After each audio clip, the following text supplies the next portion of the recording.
Saya buka ceramah dengan salam. Assalamualaikum warahmatullahi wabarakatuh.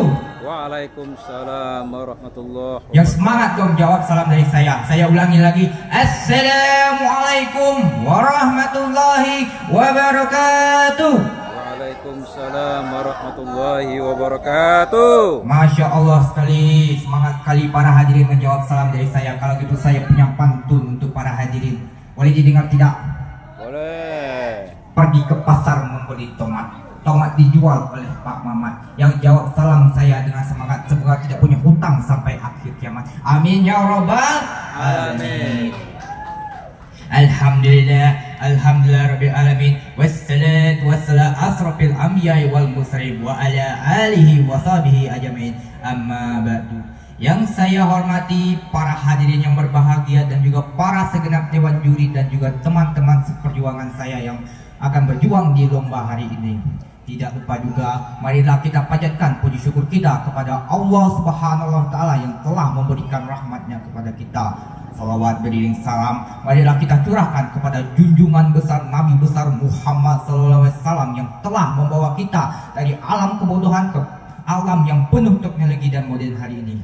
Baiklah, berdirinya saya di sini bukan untuk mencalonkan saya sebagai bupati, bukan juga untuk mencalonkan saya sebagai pajar Anda, tetapi berdirinya saya di sini untuk memberikan sepatah-patah kata, satu kata, dua kata, tiga kata terkumpul menjadi 1000 kata, dan izinkan saya hari ini membawa judul ceramah berjudul Tolong Menolong dalam Kebaikan.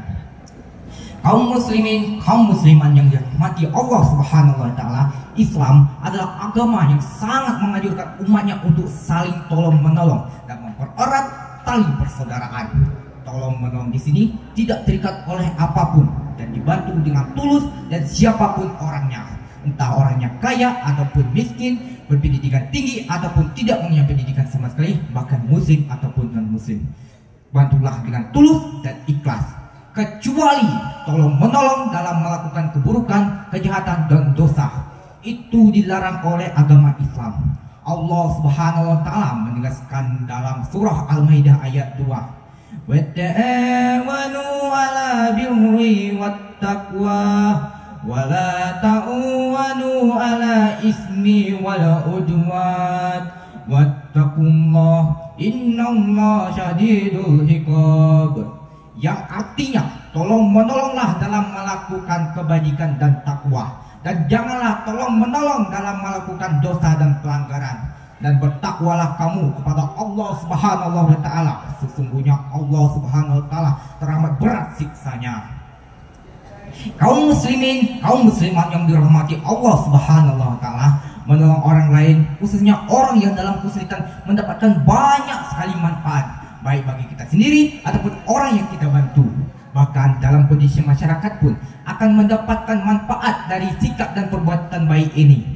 Saya pernah mendengar sebuah cerita seorang ayah dan anak yang menemukan dompet di tepi jalan. Yang seorang anak menemukan dompet tersebut, ingin sekali menggunakan dompet tersebut untuk membeli makan mereka untuk hari itu.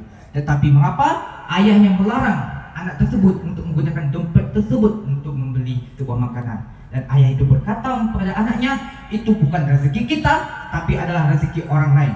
Sudah sehendaknya kita kembalikan. Ayah dan anak itu mengembalikan dompet tersebut kepada pemiliknya. Lalu setelah mengembalikan dompet tersebut, anak itu sekali lagi berkata kepada ayahnya, ayah, kenapa kita tidak menggunakan uang tersebut, dompet tersebut yang berisikan uang untuk membeli makanan pada hari ini? Tetapi ayah itu berkata kepada anaknya, nah, itu bukan rezeki kita, itu adalah rezeki orang lain. Kita pun, meskipun kita orang yang kurang mampu, sudah sehendaknya kita kembalikan dompet tersebut. Dan ingatlah nak, kebahagiaan di dunia adalah ketika kita bisa mengulurkan tangan untuk memberi, bukan untuk mengulurkan tangan untuk menerima. Kaum muslimin, kaum musliman yang dirahmati Allah Subhanahu wa Ta'ala, dalam hadis lain Rasulullah SAW pernah memerintahkan umatnya untuk membantu orang yang dizalimi atau orang yang berbuat zalim. Dalam hadis Nabi disebutkan, ansur ala zalim au makluman, yang artinya tolonglah saudaramu yang berbuat zalim atau ketika dia yang dizalim. Dari hadis tersebut kita bertanya-tanya, bagaimana kita bisa membantu orang yang berbuat zalim sedangkan Allah Subhanahu wa Ta'ala melarang kita untuk tolong-menolong dalam melakukan keburukan dan kejahatan. Itu pernah ditanyakan oleh para sahabat. Tetapi Rasulullah SAW menjawab, "Lakhulu fauqul hayyad." Pegang tangannya, tahan dia dari berbuat zalim. Sekian ceramah singkat saya pada hari ini. Pelajaran yang kita bisa dapatkan dari ceramah ini adalah tolong menolong dalam kebaikanlah, lakukanlah dengan ikhlas dan tulus. Jangan pernah mengharapkan sebuah imbalan. Dan ingat, kebahagiaan dunia adalah ketika kita bisa menjulurkan tangan untuk memberi, bukan untuk menjulurkan tangan untuk menerima. Baiklah, untuk penutup, saya punya pantun ini, boleh didengar tidak? Jikalau ada sekarung sampah, jangan buang di tepi kali. Jikalau ada kata saya yang salah, jangan laporkan saya kepada Pak Polisi. Ketika meniup seling bambu, siapa yang ikut itu yang terbuat. Kalau hidup saling membantu, mana yang kusut akan selesai. Patapih menjahit kopiah, dijahit dengan tali utuh. Wabilah topik walidayah. Wassalamualaikum warahmatullahi wabarakatuh. Waalaikumsalam warahmatullahi wabarakatuh.